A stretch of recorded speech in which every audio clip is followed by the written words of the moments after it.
Hello, nouvelle journée pour nous. Aujourd'hui, on va faire le tour du parc national d'Akan. Aujourd'hui et un peu demain aussi. Donc c'est une zone en fait qui est pareil comme un parc national, donc du coup qui est plutôt une réserve naturelle. Donc là en fait il y a 3 lacs au même endroit, de région aussi très volcanique. Il y a énormément de onsen et puis il y a des anciens volcans, voilà, très intéressant à voir. Et donc hier soir en fait on a voulu voir un premier point de vue du lac Couchalo. Alors c'est pas celui-ci, c'est un autre. On y retournera tout à l'heure je pense.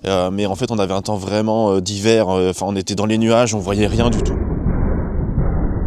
Promis à madame un magnifique panorama sur le lac Coucharo, aka le lac de Trifadé dans Pokémon. Sauf qu'on a un giga brouillard. Je pense qu'on va se faire niquer.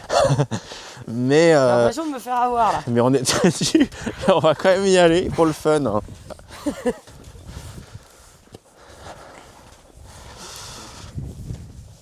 C'est magnifique. Oh, on est subjugué par la vue. C'est vraiment comme ça que je l'imaginais. Ouais, là j'avoue que c'est magnifique. Non, ouais. On va rentrer à l'hôtel. Il est 15h30. Ressenti 20h. Il est 15h30. Il fait 8 ans sudeur. Il fait froid. Et on a un temps magnifique. Donc je pense que pour cette journée, on va se quitter. Donc on verra ça à partir de maintenant.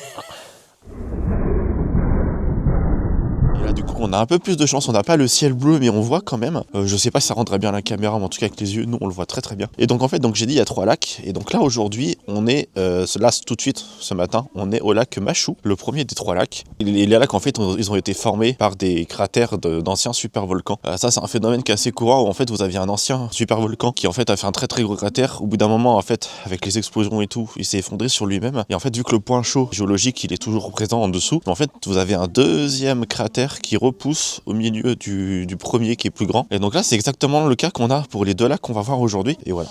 Et donc là je sais pas si on le voit bien à la caméra, mais en fait du coup ici si je zoome, hop là. Donc là ici on voit très très bien finalement le cratère. Donc on voit qu'il y a un ancien cratère de volcan qui lui-même s'est effondré sur lui-même suite à une éruption probablement ou une explosion. Et ça donne quand même un très très joli point de vue, même si on n'a pas la meilleure météo du monde. En tout cas il est beaucoup plus petit que le Coucharo qu'on verra après. Donc ce sont les endroits sont quand même bien aménagés. Et je sais pas si vous l'entendiez, il y a aussi une petite voix. Ouais, tu vois, il montait différentes étapes du volcan machin. C'est exactement ce que j'étais en train d'expliquer en fait. Donc oui c'est ça, c'est exactement ce que j'expliquais. Hop, vous avez du coup un premier cratère qui s'est formé. Et ensuite avec le temps, vous avez le deuxième volcan qui s'est formé au milieu du premier cratère. Et ils expliquent comment se sont formés les deux d'aujourd'hui. Le lac Machou et le lac Coucharo qui sont à côté. Et avant c'était un seul et même super volcan. Et du coup ici on a un point de vue à 360 degrés, on voit presque le deuxième lac. C'est beau putain. Attends, on parle trop vite. Nouvel arrêt du coup dans le parc national d'Akan. En fait aujourd'hui je fais découvrir à Krakot, j'ai fait l'itinéraire et toi tu découvres. Ça, alors je peux pas dire que je suis une passenger princess parce que c'est moi qui conduis, mais c'est un peu le cas. Je ne sais pas où je vais, je conduis et il me dit tu tournes à droite, tu tournes à gauche. Et donc là nous sommes ça s'appelle le Mok Mok, mais du coup on est au pied du mont Io, donc c'est un petit peu comme Noboribetsu Onsen. Après je vais me retourner pour montrer le reveal, tu sais. C'est une source volcanique de soufre, mais en échelle beaucoup plus grande et on va aller voir ça tout de suite. Et c'est beau putain. C'est beau putain. And this is the reveal.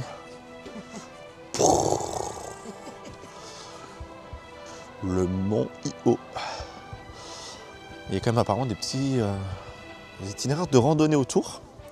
En plus c'est gratuit, bonne surprise, parce que souvent quand le lieu est payant, en fait ils vous font pas payer une entrée directement, ils vous font payer le parking pour rentrer. Et là c'est gratuit. Du coup on est vraiment, regardez je suis en train de marcher dans le sable. Mais on est vraiment au milieu, on est au pied du volcan et puis on a l'air de pouvoir se rapprocher. Enfin, ça fait comme si on était en éruption de manière permanente.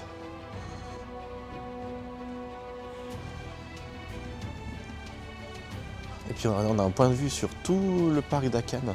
Et le ciel se dégage, le ciel bleu arrive. On aura peut-être notre revanche sur hier avec le lac Couchalo. On va pouvoir le voir cette fois-ci. Et voilà.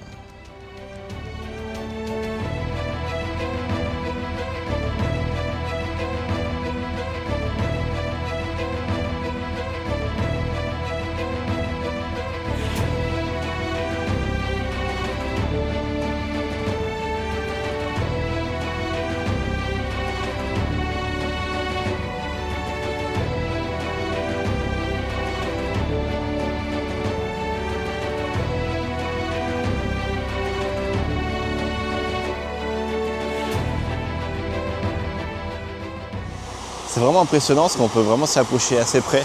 Alors il y a une barrière évidemment au bout d'un moment. Mais là, on est vraiment à côté. Donc évidemment, ça sent le soufre. Mais honnêtement, c'est pas désagréable en vrai, ça va. Ça serait pas désagréable. Mais non, mais par contre, c'est vrai que c'est vraiment impressionnant. On est vraiment au milieu des sources et là, on voit vraiment le dégagement du soufre. Vraiment, on a le cône juste là. C'est incroyable. Franchement, c'est un super spot.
Bon bah le temps qu'on descende, le ciel se dégage, il y a une belle lumière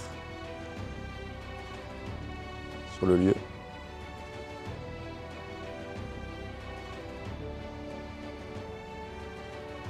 Et bah franchement, très très belle surprise cet endroit, le Mok Mok, donc les sources de soufre du mont Io. Et ben très très belle surprise, en plus il y a pas mal de liberté, vous avez quand même un grand espace où vous pouvez marcher, enfin c'est pas juste une ligne droite, c'est pas très balisé, donc du coup on a quand même un sentiment assez de liberté, c'est gratuit, et puis vous pouvez vous approcher quand même de vachement près, il y a des barrières, mais vous avez quand même une ou deux sources qui sont avant la barrière, donc il faut rester prudent bien sûr, mais vous pouvez techniquement vous approcher de très très près. Donc franchement très très bonne surprise cet endroit, donc je recommande. De toute façon tous les endroits que je mets dans les vidéos, vous les avez dans la description à chaque fois. Donc vous inquiétez pas, si vous voulez retrouver les itinéraires que je fais, et ben vous pourrez les retrouver, il n'y a aucun souci. Et ben on va continuer notre aventure dans le parc national d'Akan, et puis pour de nouvelles surprises, de nouvelles aventures. Hop, nouvel arrêt qui était seulement à 3 km de où on était. Du coup on est au petit village de... Le fail Kaiwayu Onsen, pardon, merci. Et donc ouais, c'est un petit village, mais ce qui est intéressant, ça fait partie des nombreux villages qu'on a dans le coin où vous pouvez, il y a des hashiyu, donc autrement dit des bains pour les pieds. Donc c'est des onsen mais qui sont assez bas, où on ne peut pas vous y baigner, mais par contre on peut tremper les petits pieds, hein, c'est fait exprès, on enlève ses chaussures, et puis on profite du lieu. Il y a énormément d'endroits similaires aussi à Kyushu, au sud. Ça je sais, j'ai déjà entendu parler aussi. Il y a Hokkaido évidemment aussi, donc on va aller tenter l'expérience de tremper les petits pieds dans les onsen. Surtout que madame, vu qu'elle a des tatouages, et ben elle est refusée dans tous les onsen des hôtels. Là, je Mais peux. là au moins tu peux tremper les pieds, voilà. Et puis là il n'y a personne, donc on va être tranquille. C'est parti. J'adore l'ambiance. Je sais que de nuit tu peux le faire, c'est sympa aussi. Mais j'en ai déjà entendu parler, ces lieux comme ça, mais c'est la première fois que j'en vois. Et du coup là c'est les sièges où tu peux poser tes fesses dessus. Ah bon? Bah oui. Bah, moi, j'avais pas là-bas. En plus on marche sur les... C'est trop bien d'en voir en vrai. Bon, petit fail, en fait c'est que quand on regarde de plus près, on a l'impression en fait que la rivière en fait elle est beaucoup plus basse qu'en pleine saison. Donc je pense qu'en fait ils étaient inutilisables en l'état parce que le niveau était trop bas. Je pense que d'habituellement, je sais pas en quelle saison, il doit être plus haut, donc on doit pouvoir tremper les pieds. Et donc là. Ouais, et puis même il y a plein de petits bassins en fait où il y a le logo Onsen. Ouais, mais je pense qu'ils sont couverts parce Ils qu'ils sont sont pas couverts, utilisables et que ouais. normalement ils doivent être ouverts. On sait pas trop parce que sur toutes les photos qu'on a trouvées, ils sont fermés aussi. Et on n'a trouvé aucune photo de gens qui les utilisent. Il n'est pas très bien et balisé. actuellement, en fait, il n'y a personne qui les utilise. Et comme on est au Japon et qu'on sait que c'est très cadré, très On réglementé. n'ose pas faire n'importe On quoi. n'ose pas faire n'importe quoi et passer pour des abrutis. Bah là, touristes j'en ai qui vu respectent un rien. deuxième. On va voir. Qui a l'air mieux balisé, mieux. Enfin voilà. On va voir ce que ça donne. On va voir. On arrive au deuxième. Ah, peut-être qu'on va y arriver. Parce que c'est vrai que vous regardez en fait la rivière, la source elle est totalement asséchée. Ouais, mais là c'est mieux balisé. Ok. Hashiu. Ok, donc visiblement celui-là, on devrait pouvoir tremper les patounes. Voilà, là c'est la partie pour les kiffeurs de pied. Faites-vous plaisir, là c'est le moment. Voilà, magnifique. Voilà. Mais c'est agréable. Tu passes pas des heures, mais franchement. Non, mais avec le froid qu'il y a, enfin tu sais, vu qu'il fait frais. Ouais, c'est hyper agréable. Ouais, ça fait. Puis c'est gratuit. Maintenant on avait anticipé, on avait pris une petite serviette quand même. Ouais.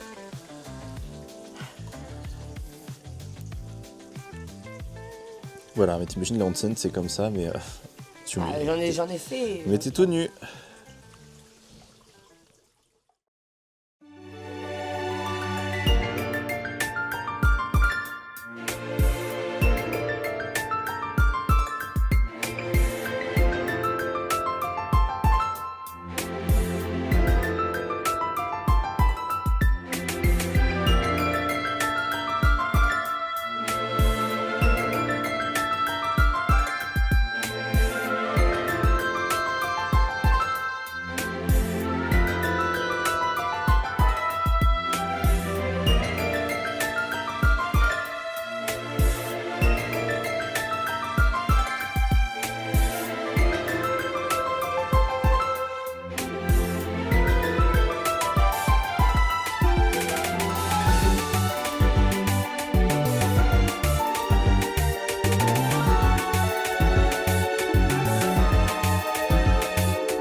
Waouh!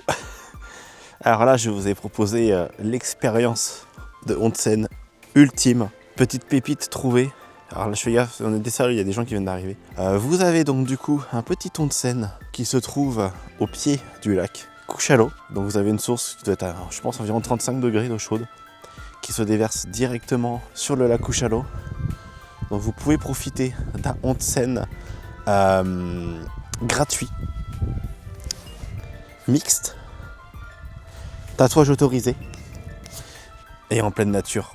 C'est incroyable parce que même si là il doit faire peut-être 4-5 degrés, et ben je vous assure qu'une fois que vous êtes dedans, on est très très bien. Vous avez la tête au froid, mais je vous assure que le reste, vous avez le corps au chaud et c'est une expérience incroyable.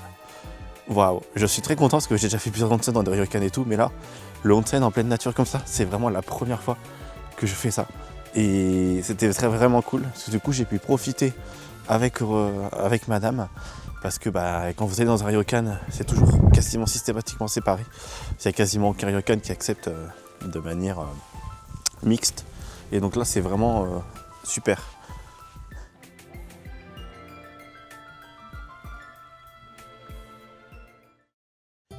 Dernier arrêt de la journée dans notre petit tour du parc national à Cannes. Et en fait on a trouvé un autre spot qui a l'air plutôt cool. Bon, on est au bord du lac, voilà, encore une fois. Et en fait il y a une sorte de, on la voit derrière, une petite péninsule. Et en fait elle doit faire peut-être 1 km, 1,5 km, donc ça va. On a le temps de faire un petit tour. Enfin il fait nuit, il fera nuit dans 1 heure et quart ici. Mais je pense que ça devrait nous laisser le temps de faire le petit tour et de revenir tranquillement. On a quand même une belle vue et on va pouvoir faire tout le tour de la péninsule comme ça. Et puis encore une fois dans un cadre, il n'y a personne, on est tranquille, on est en pleine nature et encore une fois nous c'est l'ambiance qu'on kiffe. Donc on va profiter de tout ça. Et apparemment il y a quand même un petit sanctuaire au milieu de la péninsule. Allez c'est parti.